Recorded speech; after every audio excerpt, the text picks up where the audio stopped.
Hello. आज का हमारा टॉपिक है यूनिट 7 का topic values of wild life. Wild life के कौन कौन से वैल्यूज़ हैं उनके बारे में हमें पढ़ना है, पॉजिटिव और नेगेटिव दोनों वैल्यूज़। ठीक है, तो वाइल्ड लाइफ से हम क्या समझते हैं? तो देखिए, वाइल्ड लाइफ ऐसे जितने भी प्लांट्स या एनिमल्स, जो भी ऑर्गेनिज्म हैं, ठीक है, जो ह्यूमंस के द्वारा डोमेस्टिकेट नहीं किए जाते हैं।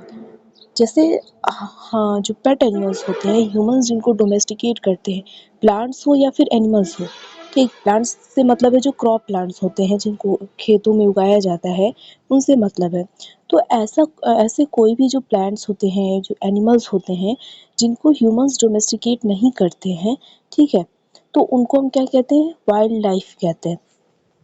एक वाइल्ड लाइफ तब जंगल में जो जीवन है, तो नॉर्मली जो डोमेस्टिकेट नहीं किए जाते हैं प्लांट्स या हो या एनिमल्स हो, वो जंगल में रहते हैं, इसलिए हम उन्हें क्या कह रहे हैं? वाइल्ड लाइफ कहते हैं। ठीक है, जब हम बात कर रहे हैं वैल्यूज़ की, वैल्यू से सिंपली हम ये समझते हैं कि सिग्निफिकेंस क्या है इनका, इम्पोर्टेंस क्या है वाइल्ड लाइफ का। ठीक, ये जो भी प्लांट्स हैं, एनिमल्स हैं, ह्यूमंस के लिए एक बहुत ही मेजर इसेंशियल रिसोर्स के तौर पे काम आते हैं। इनके बारे में अभी हम पढ़ेंगे। कई तरह से हमारे लिए बेनिफिशियल होते हैं, प्लांट्स हो या एनिमल्स हो, दोनों ही।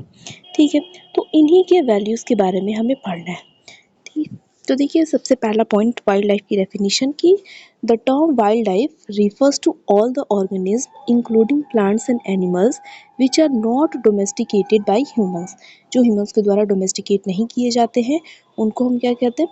वाइल्ड लाइफ कहते हैं। अब नेक्स्ट पॉइंट ये लिखा गया है कि जो डोमेस्टिकेट किए जाते हैं, जैसे ह्यूमंस है, जो भी प्लांट्स या एनिमल्स डोमेस्टिकेट करता है, तो वो उनके लाइफ का एक पार्ट बन चुका है। ठीक है, जैसे अब एग्रीकल्चर में जो क्रॉप प्लांट्स यूज़ किए जाते हैं, तो वो ज़रूरी हैं फूड के लिए। और जो एनिमल्स भी हैं, ह्यूमंस पेट एनिमल्स के रूप में रखते हैं, डोमेस्टिकेट करते हैं। प्लांट्स जो हैं एस्थेटिक, मतलब घर की सजावट के लिए या डिफरेंट पर्पसेस के लिए यूज़ करते हैं। तो वो क्या है? वो सब ह्यूमंस का, जो ह्यूमन सोसाइटी का एक बहुत ही इंटीग्रल पार्ट है, एक एसोसिएटेड पार्ट है उसमें। इसी तरीके से जो वाइल्ड लाइफ है, ठीक, जो डोमेस्टिकेट नहीं किए जाते हैं, तो वो भी हमारे जो इकोलॉजिकल एनवायरनमेंट है, हमारा एनवायरनमेंट है, उनका वो इंटीग्रल पार्ट है। भले ही उनको डोमेस्टिकेट नहीं किया जाता है ह्यूमन सोसाइटी में, ह्यूमंस उसको डोमेस्टिकेट नहीं करें, लेकिन जो हमारा एनवायरनमेंट है उसके लिए वो एक बहुत ही अभिन्न अंग है हमारे जो वाइल्ड लाइफ होते हैं। ठीक है, तो यहाँ पे इस पॉइंट में यही लिखा गया है, ठीक, कि as the domesticated plants and animal is being a part of human social life, human के सोशल लाइफ का पार्ट होते हैं, विथ एस्थेटिक, रिलीजियस और फूड वैल्यूज, डिफरेंट तरह के पर्पसेस होते हैं प्लांट्स हो या उनमें सबके, ठीक, along with economic and spiritual values भी होता है। तो उसके साथ साथ क्या होता है? Wild life is also a integral part in our ecological environment. तो इसी तरीके से वाइल्ड लाइफ जो होता है, जिनको डोमेस्टिकेट नहीं किया जाता, वो भी इंटीग्रल पार्ट है हमारे एनवायरनमेंट के। बात करते हैं हम वैल्यूज़ की। तो वैल्यूज़ ऑफ वाइल्ड लाइफ की हम बात करें अगर, तो वाइल्ड लाइफ की दोनों वैल्यूज़ होती हैं, एक्सट्रिंसिक और इंट्रिंसिक। तो एक्सट्रिंसिक इंट्रिंसिक वैल्यूज से हम क्या समझते हैं? तो एक्सट्रिंसिक वैल्यूज़ का मतलब ये है ना कि जो भी वाइल्ड लाइफ है, तो वो हमें किसी न किसी फिजिकल वेज से हमें प्रॉफिट पहुंचाए। मतलब कि फूड हमें प्रोवाइड करे, शेल्टर हो गया, इकोनॉमिकल वेज से हमें बेनिफिट पहुंचाए, तो वो एक्सट्रिंसिक है। वहीं जब इंट्रिंसिक की हम बात करते हैं, तो क्या होता है?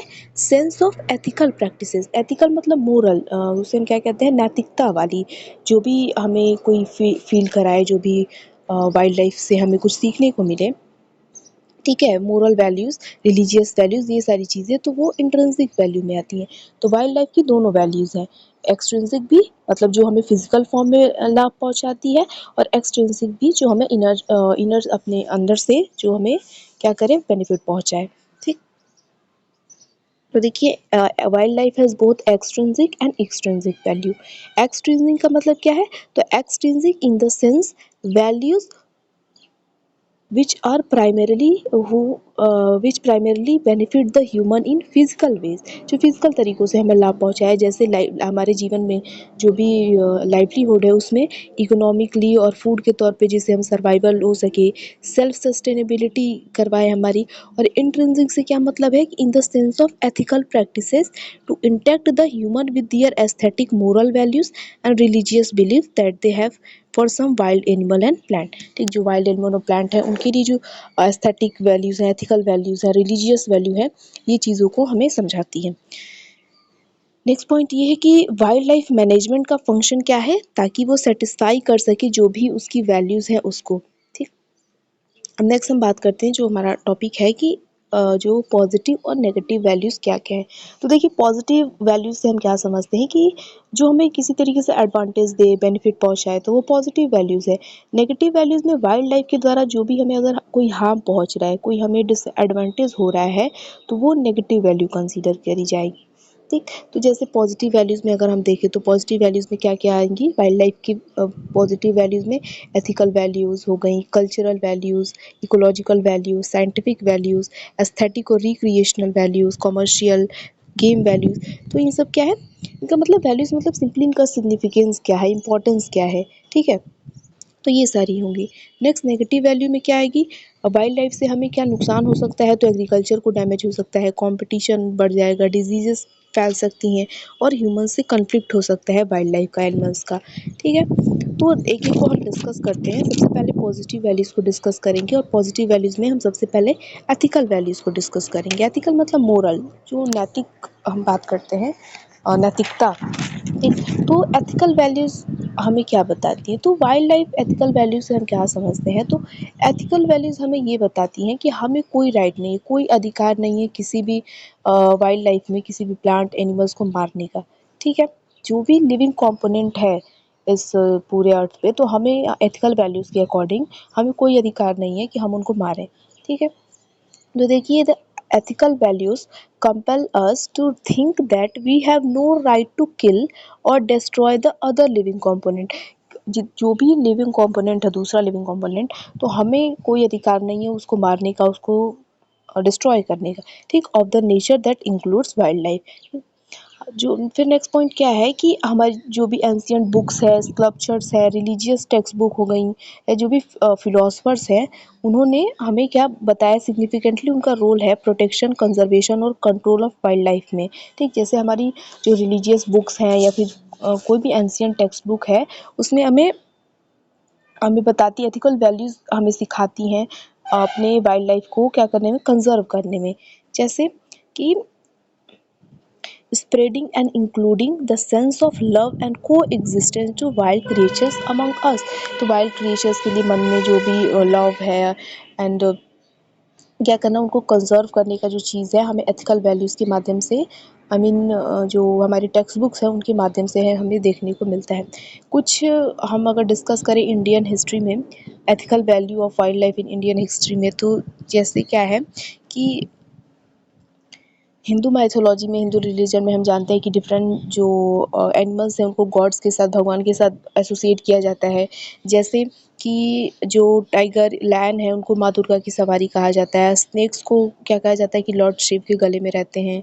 एंड जो लॉर्ड गणेश, भगवान गणेश का जो मुख है वो एलिफेंट के शेप का है। ठीक है, तो इन सारी चीज़ों से हमें क्या मिलता है, पता चलता है कि हमें अपने वाइल्ड लाइफ के लिए क्या होना चाहिए, एक एथिकल वैल्यू रखना चाहिए मन में। ठीक, क्योंकि ये पुराने समय से चला आ रहा है, तो हमें उनको कंजर्व करना है। ठीक, ऐसे ही रामायण में जो क्या है कि हम बताया गया है कि बंदरों की जो थी सेना लेकर राम जी गए थे, ठीक है, रावण पे हमला करने के लिए मतलब युद्ध करने के लिए। ठीक है, तो रावण क्या था, रावण इनजस्टिस का सिंबल था। ठीक, इसके अलावा जो पंचतंत्र की स्टोरीज़ हैं, तो उसमें क्या है, full of love for wild animals से रिलेटेड कहानियाँ रहती हैं, हम उसमें जानते हैं। पंचतंत्र की कहानियाँ जो रहती हैं। तो एथिकल वैल्यूज़ मतलब क्या है, जो भी वैल्यूज़, पहली बात तो एथिकल वैल्यूज़ हमें ये बताती है कि हमें कोई राइट नहीं है किसी भी लिविंग कंपोनेंट को डिस्ट्रॉय करने का, उसको मारने का, ठीक। इसके अलावा हमारी एंशिएंट टेक्स्ट बुक्स में, रिलीजियस बुक्स में भी हमें कई सारे ऐसे कॉन्टेक्स्ट मिलते हैं जिनके माध्यम से हमें वाइल्ड लाइफ के लिए क्या बताया जाता है, एथिकल वैल्यूज़ सिखाई जाती हैं, ठीक।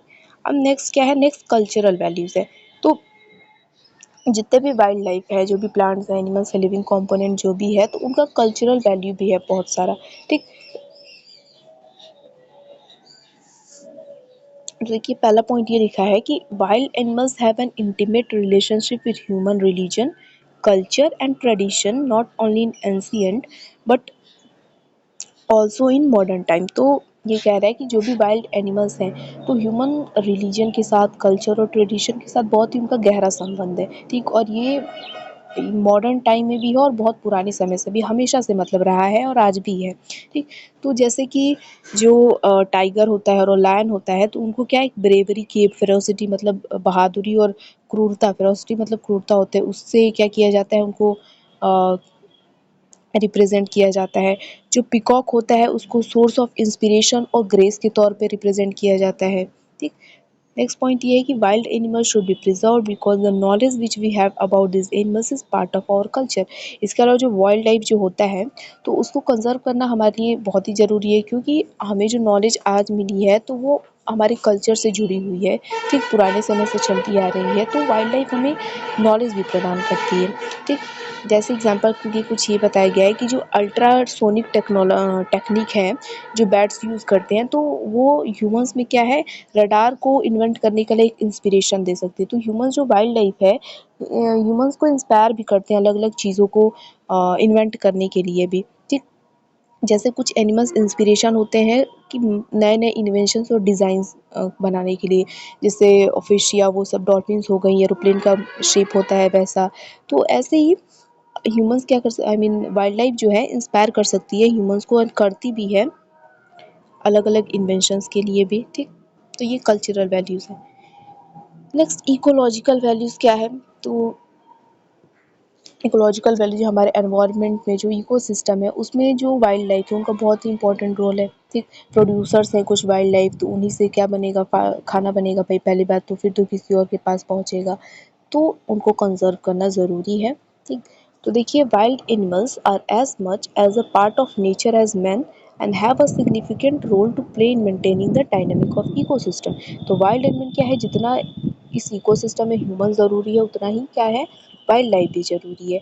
Wild animal occupy the position of consumer in the ecosystem. जो वाइल्ड एनिमल्स होते हैं वो इकोसिस्टम में कंज्यूमर का उनका पोजीशन होता है, ठीक। प्रोड्यूसर में प्लांट्स आते हैं, आई मीन जो भी फोटोसिंथेसिस कर सकते हैं वो आते हैं, उसके बाद कंज्यूमर आते हैं। तो वाइल्ड एनिमल्स क्या आते हैं, कंज्यूमर होते हैं, ठीक। नेक्स्ट है कि सीजनल माइग्रेशन जो होता है बर्ड्स का या फिर मैमल्स का, तो जब वो माइग्रेट करते हैं तो अपने साथ साथ पोलन ग्रेन्स वगैरह, सीड्स वगैरह, ये सारी चीज़ें क्या करते हैं, वो लेके चले जाते हैं। तो एक कह सकते हैं कि डाइवर्सिटी बढ़ाने में मदद करते हैं, अलग अलग जगहों पे जाके वो सीड्स को डिस्पर्स कर देते हैं, जिसकी वजह से वेजिटेशन क्या होता है, और डिस्पर्स होता है और ब्रॉड होता है। तो इकोलॉजिकल वैल्यू इनका वाइल्ड लाइफ का ऐसे है। नेक्स्ट जो बर्ड्स होती हैं और इंसेक्ट होते हैं वो क्रॉस पॉलिनेशन करवाने में मदद करती हैं। तो ये क्या करता है, डाइवर्सिटी बढ़ाता है, ठीक, जेनेटिक रिकॉम्बिनेशन के द्वारा भी, ठीक। नेक्स्ट है कि जो कुछ वाइल्ड एनिमल्स और बर्ड्स होते हैं वो नेचुरल स्कैवेंजर की तरह भी काम करते हैं और हमारे एनवायरनमेंट को क्लीन करते हैं। जो डेड और डिकेइंग मैटर होता है वो उसको ख़त्म कर देते हैं। फिर कुछ डिकम्पोजर्स होते हैं, तो उसको डिकम्पोज कर देते हैं, तो ये हमारे एनवायरनमेंट को क्लीन करने में मदद करते हैं। तो ये क्या है, ये इकोलॉजिकल वैल्यूज़ हो गया, मतलब हमारे इकोसिस्टम में, एनवायरनमेंट में किस तरीके से वो रोल प्ले करते हैं, उनका सिग्निफिकेंस क्या है। नेक्स्ट साइंटिफिक वैल्यूज़ की बात करें, तो जो हमारी वाइल्ड लाइफ है बहुत ही इंपॉर्टेंट इनका रोल है, साइंटिफिक वैल्यू है इनका, कि जैसे हम देखते हैं कोई भी नई दवाई आती है, कोई टेस्ट करना होता है, तो एनिमल्स पे किया जाता है, टेस्टिंग की जाती है, ठीक। तो इस तरीके से वो क्या होता है, रोल प्ले करते हैं। इसके अलावा कई सारे डिजीज़ेज़ के बारे में हमें पता चलता है एनिमल्स के द्वारा ही, ठीक। फिर कई सारे एनिमल्स हमें प्रॉफ़िट भी पहुँचाते हैं डिफरेंट तरीक़ों से, जिसके बारे में अभी हम डिस्कस कर रहे हैं। तो देखिए research workers are engaged all over the world in conducting scientific studies on the so as to achieve different scientific गोल। तो मतलब दुनिया भर में जितने भी रिसर्च वर्कर्स हैं वो मतलब लगातार काम करते रहते हैं, डिफरेंट डिफरेंट स्टडीज़ चलती रहती हैं ताकि अलग-अलग तरह के साइंटिफिक गोल हमें मिल सकें, ठीक। तो वाइल्ड लाइफ का इसमें क्या रोल होता है, तो जब भी कोई मेडिसिन क्या करना होता है ह्यूमंस पे, मतलब उसको ट्रीट करना होता है, तो इन्वेंट किया जाता है, तो उसको टेस्ट करने के लिए पहले एनिमल्स पे टेस्ट किया जाता है, जैसे एप्स पे, मंकीज, पिग्स, रैट, माइस, इन सब पे टेस्ट किया जाता है, ठीक। ह्यूमन कंजप्शन और ट्रीटमेंट से पहले। तो इस तरीके से ये रोल प्ले करते हैं। इसके अलावा जो RH फैक्टर है ब्लड में, ह्यूमन ब्लड में, वो रिसस मंकी पे स्टडी करने के बाद पता चला था। नेक्स्ट चिंपांजीज जो होते हैं, वो उसमें क्या किया जाता है, सेरोलॉजिकल प्रोटीन टेस्ट किया जाता है। नेक्स्ट जो है कि जो कॉमन नोज़ लॉन्ग नोज़ आर्मेडिलो है, उसको लेप्रोसी रिसर्च के लिए यूज़ किया जाता है। मतलब देख रहे हैं जो एनिमल्स हैं उनका साइंटिफिक रोल जो है, साइंटिफिक वैल्यू बहुत ज़्यादा है, ठीक। अलग-अलग डिजीज़ेज़ के ट्रीटमेंट में, टेस्ट के लिए उनको यूज़ किया जाता है, ठीक। यहीं पे वो हम कुछ डिस्कस करें, जैसे ब्लैक बियर है, तो वो किडनी डिजीज़ेज़ में स्टडी करने के लिए यूज़ किया जाता है, और अफ्रीकन एलिफेंट को यूज़ किया जाता है थ्रोम्बोसिस के रिसर्च मॉडल के तौर पे, ठीक। इसके अलावा कई सारी जो एनिमल बिहेवियर पे स्टडी की जाती है और अभी भी करी जा रही है, तो जो भी साइकियाट्रिस्ट हैं उनको ह्यूमन माइंड के नेचर को समझने में भी मदद करती है। तो अलग-अलग रिसर्च पर्पसेस के लिए भी इनकी साइंटिफिक वैल्यू वाइल्ड लाइफ की बहुत ही ज़्यादा है, ठीक। कुछ जो वाइल्ड एनिमल्स होते हैं, ठीक, तो उनका डायरेक्ट मेडिसिनल यूज़ के लिए भी मेडिसिनल पर्पस के लिए भी उनका यूज़ किया जाता है। जैसे जो मस्क पॉड या फिर मस्क डियर होता है, वो सेंट बनाने में, परफ्यूम बनाने में यूज़ किया जाता है। टाइगर का फैट या फिर हॉर्नबिल का फैट रूमेटिज़्म को क्योर करने में यूज़ किया जाता है। स्नेक वेनम एंटी वेनम बनाने में मदद किया जाता है स्नेक बाइट के लिए। तो इस तरीके से जो वाइल्ड लाइफ है बहुत ही ब्रॉड उनका रोल है, साइंटिफिक वैल्यू है, ठीक। तो वाइल्ड लाइफ है immense scientific and medicinal value, ठीक। Proper awareness can help in earning good will of humanity towards wild life. तो बढ़िया से एक प्रॉपर अवेयरनेस होनी चाहिए ताकि ह्यूमैनिटी भी बनी रहे वाइल्ड लाइफ को। मतलब देखिए, इतना ब्रॉड साइंटिफिक और मेडिसिनल वैल्यूज़ है वाइल्ड लाइफ का, तो ह्यूमंस अगर ह्यूमैनिटी को नज़रअंदाज करके सिर्फ अपना ओवर एक्सप्लॉइटेशन करने लगे, मारने लगे एनिमल्स को, जो प्लांट्स हैं उनको, तो क्या होगा, फिर तो सब खत्म ही हो जाएगा। तो एक प्रॉपर अवेयरनेस भी होना चाहिए। इनका इतना इमेंस यूज़ है, तो इसका मतलब नहीं कि बस अपना काम निकलता रहे, ठीक है। तो साइंटिफिक वैल्यू बहुत ज़्यादा है इनकी। नेक्स्ट एस्थेटिक और रिक्रिएशनल वैल्यूज़। तो एस्थेटिक मतलब जो कह सकते हैं जो सुंदरता है, और रिक्रिएशनल मतलब मनोरंजन की दृष्टि से भी जो वाइल्ड लाइफ है उनका बहुत ही वैल्यू है, रोल है, ठीक। तो values which pertain to inform natural beauty and artistic appreciation are grouped under this. तो ऐसे वैल्यूज़ जो नेचुरल ब्यूटी को बढ़ाते हैं, अप्रिसिएशन मतलब आर्टिस्टिक अप्रिसिएशन आपको देखने को मिलता है, तो इस ग्रुप में मतलब एस्थेटिक और रिक्रिएशनल वैल्यू के रूप में उनको रखा जाता है।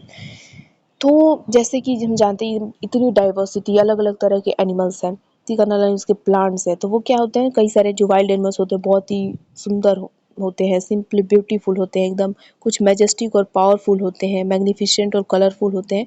तो कहने का मतलब ये जो डाइवर्सिटी है, तो एक एस्थेटिक वैल्यू ऐड कर देती है इस एनवायरनमेंट में, और जो देखता है उसको प्लीज़र प्रदान करती है, ठीक है।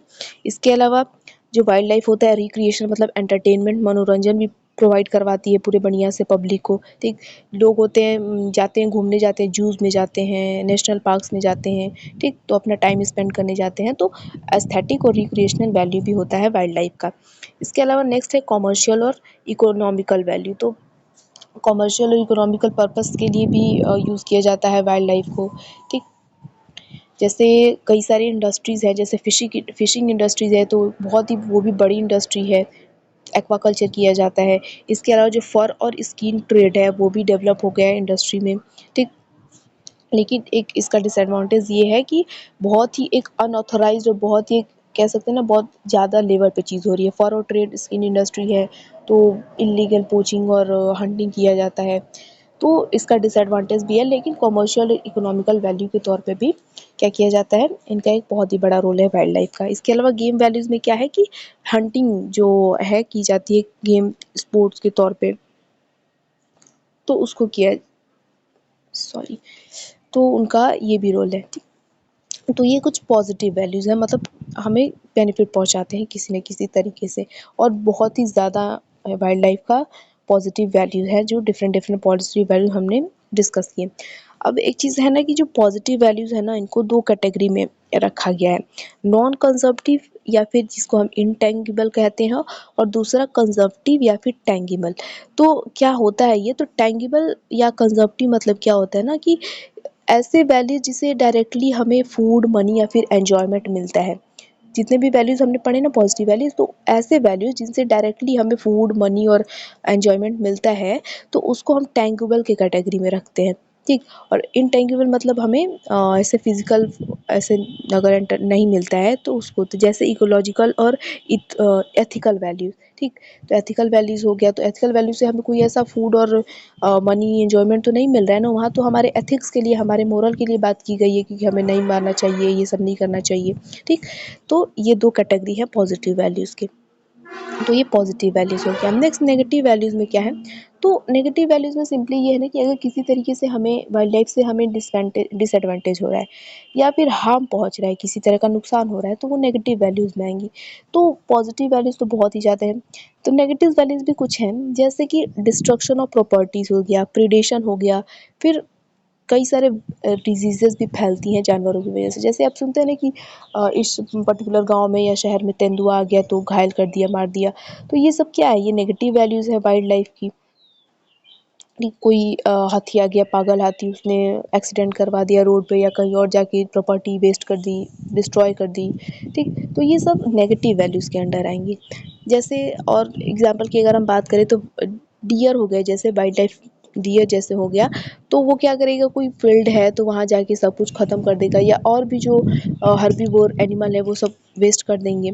तो ये सब नेगेटिव वैल्यू है। इसके अलावा जो कार्निवोर्स होते हैं, जैसे पैंथर हो गया, टाइगर हो गया, लायन हो गया, तो ये सब क्या करते हैं, कभी-कभी डोमेस्टिक एनिमल्स को मार देते हैं, ह्यूमन्स को मार देते हैं। तो ये सब नेगेटिव वैल्यू ऐड करते हैं। तो यहीं पे हमारे पास ऐसे कई सारे एग्जांपल्स हैं जहाँ पे ह्यूमन लाइफ क्या हुई है, इन कार्निवोर्स के द्वारा हार्म हुआ है उसको।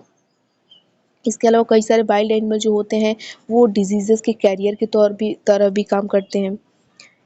तो ये कुछ नेगेटिव वैल्यूज़ हैं, लेकिन यहाँ पे एक पॉइंट लिखा है कि कुछ नेगेटिव वैल्यूज़ हैं, लेकिन जो पॉजिटिव वैल्यूज़ है ना, उसका क्या कहते हैं, पलड़ा बहुत भारी है, ठीक। मतलब पॉजिटिव वैल्यूज़ बहुत ही ज़्यादा है as compare to negative values. तो वाइल्ड लाइफ को कंजर्व करना, इतनी सारी पॉजिटिव वैल्यूज़ होने, अभी हमने देखा कि इतनी सारी पॉजिटिव वैल्यूज़, इतना वो सिग्निफिकेंट रोल प्ले करते हैं हमारे एनवायरनमेंट में, तो उनको कंजर्व करना हमारी एक बहुत ही इम्पोर्टेंट ड्यूटी है, ठीक है। Thank you.